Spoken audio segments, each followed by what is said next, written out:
Hello, Edgies. Thank you for watching the replay. I greatly appreciate it. Hi, Jules. Hi, Costas. Hello. So I wanted to jump on here really quick because I am going to do the practice for Move, Breathe, Be at 3:30. Cool, Jules. Well, then you can listen into the question that maybe you can think of while you're practicing and the quote. And so this will be really quick because I'm kind of behind today. So for those of you who are new here, thank you for joining and thank you for sharing with any of your friends in any way that you feel is necessary. I just wanted to go over a quick question of today, which is what I will be thinking of while practicing. Hey, Lisa. And then the quote from my the inspiration book that I go off of. So, the question of today is, what do you believe?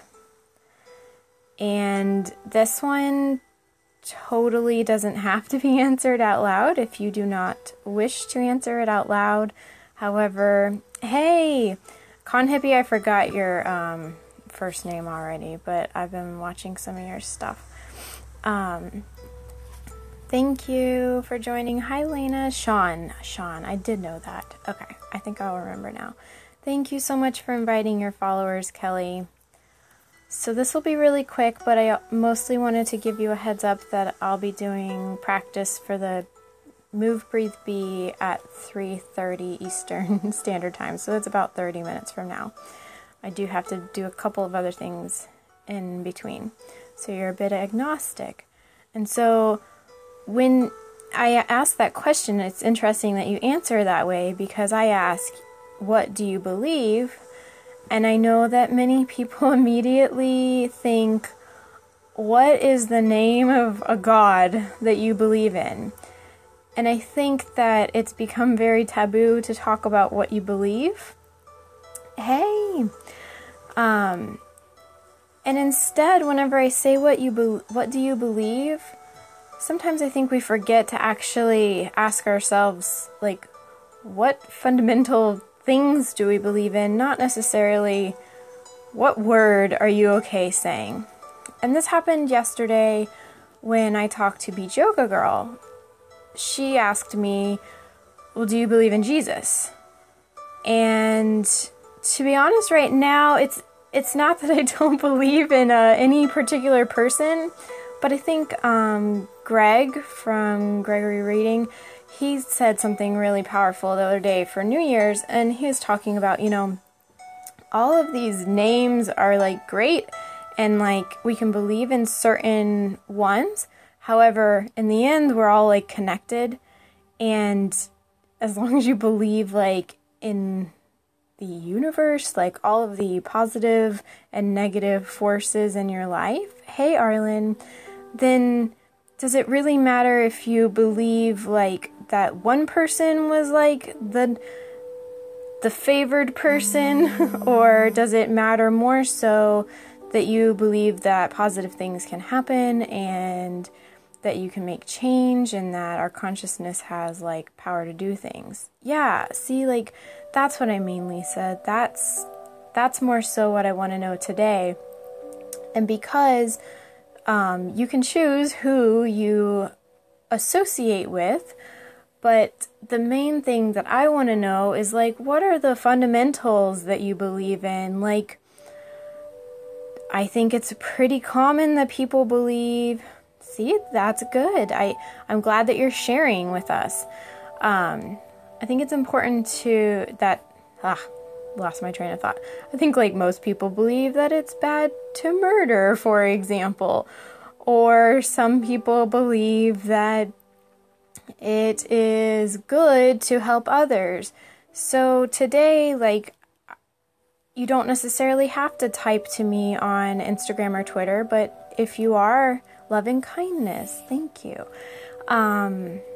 If you are watching the replay, or if you are on here and don't necessarily want to put it on the video, you can type up to me like maybe like 3 main beliefs that you have that you find are like super strong in your daily life and your mind.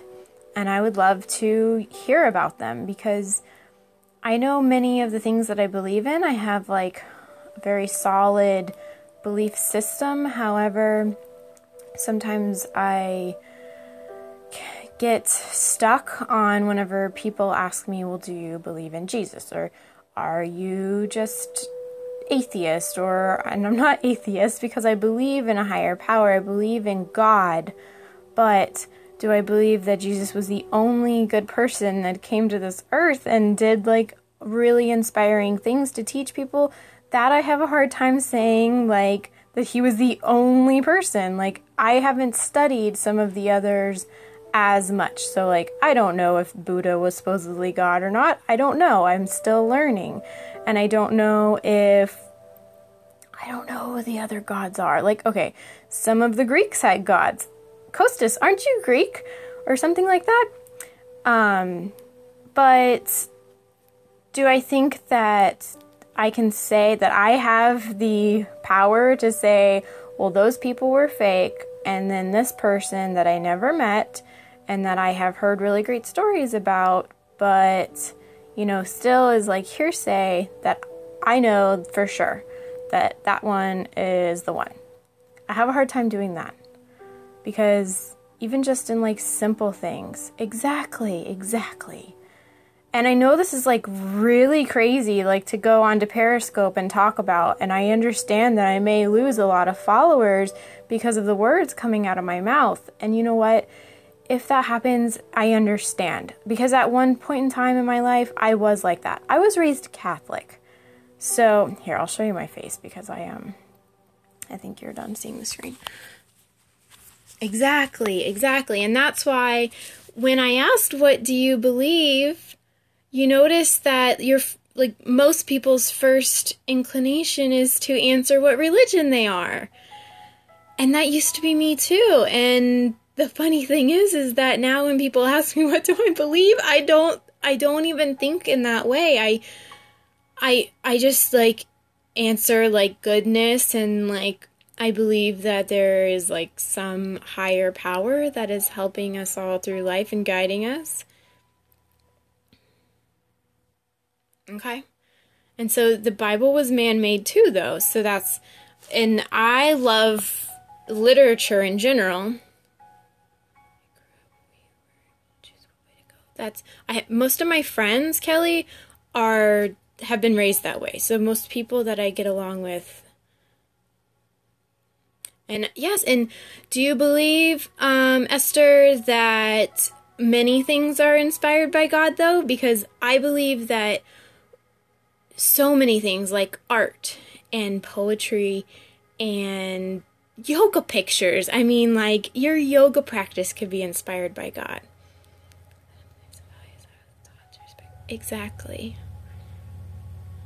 Yes. Okay, good. See, like, then I love that, and I appreciate that, and so that's why today I want you to think about that question. And like Arlen said, you know, are you respecting others to have their own like belief, like as long as it's not imposing on your life?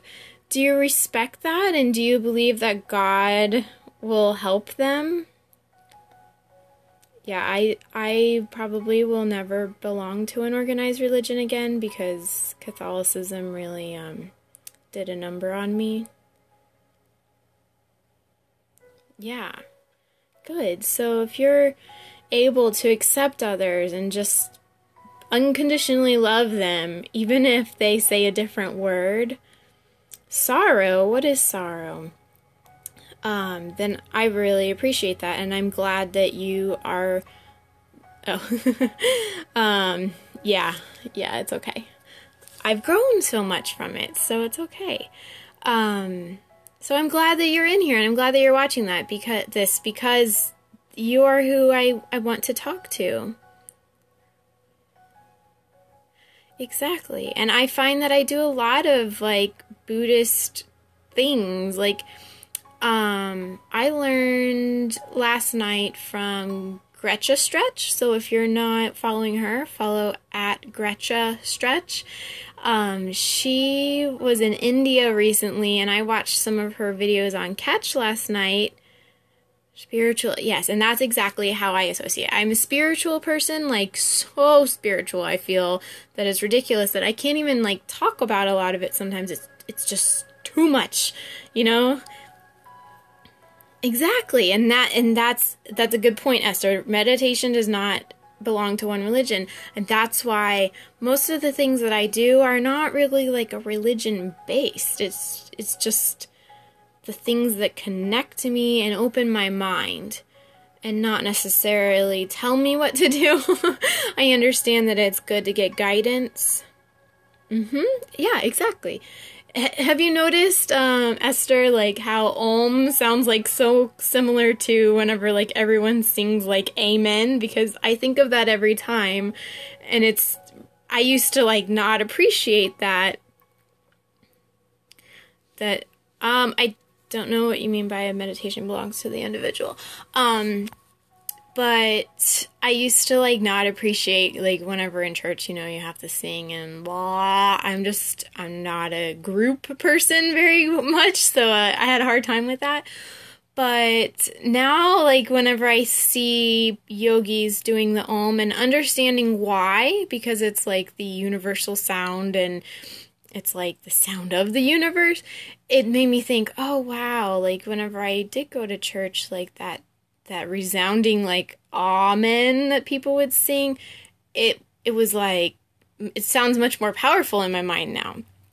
So I don't know, this was, you know, just really based on the quote of the day from this book, and because it was kind of perfect timing after talking to Beach Yoga Girl yesterday. She shared with me so much about what she believes. Yeah, and see, that's perfect. I think that exactly what you're saying, Esther. It's like the Bible can help like guide your mind into understanding, like making sense of like what's going on up here. And I actually plan on doing that more. And I never used to read the Bible. I got so fed up with the organized religion that I kind of like boycotted stuff like that. And now it's like I can appreciate it because I stopped just like putting a title on myself. But yeah, she shared with me a lot. And even when I answered her, because I didn't say, oh yeah, I'm like Christian whenever she asked me. Yeah. When she asked me, I was like kind of. And she looked at me kind of funny, but I don't think she understood that it's because it's not that I don't believe in Jesus specifically. It's because I believe in like the positive people all over. And I think that was hard. And she suggested, you know, I really think about, you know, what I believe in so I can really give a definitive answer. And I guess the problem that I have with that is that I'm not all-knowing. I will never be able to say what is true and what is like not true. And so I think that when we answer like what do we believe, it's more like what are we feeling and what are we noticing right now. And so I noticed that I learned from many cultures and many like people. Yeah, she did. She mentioned that actually. She said a lot of people question her for that, and that's silly because yoga is I have not felt like a push to join any type of religion from doing yoga. I just learned from everyone's culture. And so I think that's maybe why you see so many traveling yogis, because you're just learning from so many different things. Like, if you only read the same 2 books in your life, like say you had a library. Okay, here comes a weird analogy from me. I don't know, I guess. I mean, I asked her two questions and somehow that led into that, and I guess because to her, it, oh my gosh, my computer just did something really weird. Okay. I guess to her, God really speaks to her during her practice, and that's what she was telling me. I'm looking for my charger. My battery is low. And so I guess she really explained that until we can like feel at ease with what we believe, then we couldn't really surrender. I think that's what she was really getting at, is that I need to learn how to surrender to a higher power and like stop trying to control everything. So that was probably like the main reason. Do I think like that I have to decide whether or not I think Jesus was the only person that the higher power sent to this earth? No, I don't. And I respectfully like just accepted her suggestion and told her what I understood, but no, I do not believe that I have to decide yes or no, Jesus or not Jesus, because I accept him, and I also accept many other teachings from many other people that influence my life. So that's kind of what's going on. My phone just did really crazy vibrating. So where was I going with that? Oh my gosh, I was kind of like on a roll, and then I got distracted. Yeah. Yeah, so I think whenever she explained it, like it's like so overwhelming, like the light is just like flowing through you so much, and that is what I'm looking for. Gretchen Stretch, hold on. Before I forget, I was on Gretchen Stretch's Catch last night watching some videos because I wanted to do one of her meditations, and she had been in India and she was showing her mala beads. And here's one thing that hopefully you will notice about me throughout my videos and my journey. I try really, really hard to not do something unless I understand fully like the purpose of the thing and what it means to me, and not just do it just because it's the cool thing to do and everybody else is doing it. Yeah, exactly. And I like do not disagree with anything that he did. Like I think he's awesome. He's a cool dude. And like I would totally be following him around if he was right here right now. But I don't think probably when he was here, I don't think he necessarily would be like, well, hate all those other people teaching positive teachings, like, only follow my positive teaching. Just like, I wouldn't be like, only listen to my Periscope because, like, I'm gonna lead you into, like, really awesome stuff, and don't pay attention to all these other people talking because, you know, they might sound great and all, but really, like, I'm the shit. I'm the one. You know? Like, no, I'm like, please go watch this person because they had a really great idea, and go watch that person because I learned a lot from them. And so that's kind of like how I think of it. Well, she was talking about mala beads, and so I have, you know, of course, been asked before, like, oh, why don't you get some mala beads? And I was like, yeah, that sounds great. They look nice. They look pretty. I have no idea what they're for. And so until I understood what they were for and why they are, I would not get them. Because I don't like do things and wear things and say things just because that's what they're for. Yeah, I learned that now. And so it seems very similar to like a rosary, for example, which I don't wear rosaries because I know, like, it is offensive to many religions, and I just choose, like, I'm not going to do something on purpose that's offensive to people. And so, I don't know if it's offensive to wear mala beads. I should probably look that up before I get some. So, I think that I probably will get some because she was saying how many times, you use malas to repeat a positive affirmation. And I actually, like, try to do that for myself many, many times. I try to pick an affirmation of the day and repeat it to myself, or many times whenever